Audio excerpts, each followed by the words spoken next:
Акаев менен Бакиевке кошуп Кадыржан Батыровду кармайсыңбы? Мен Акаев менен Бакиевди кармабайм. Мен чоң сый урмат менен кайта Кыргызстанга алып келем деп атам. Мен кармабайм. Айтыңызчы, 7 апрелде өлгөндөр чын эле баатырбы? Мен жана айтпадым деп конфет берип качкан эжелер. Алдап салдар.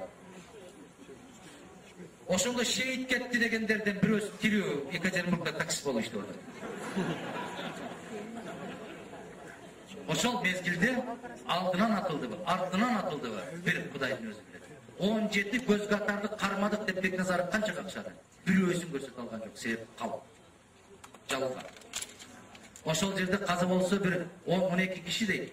Калгандары комуштарында кошкон дейт, жанагы дүкөнү уурдап атып качкандарында ошол жерден өлгөндөрүн алып келип, Бакиевди жаман көрсөтүш үчүн санын көтөргөн. Тарых айтып берет. Тарых айтып берет, мен азыр сиздерге айтып коеюн.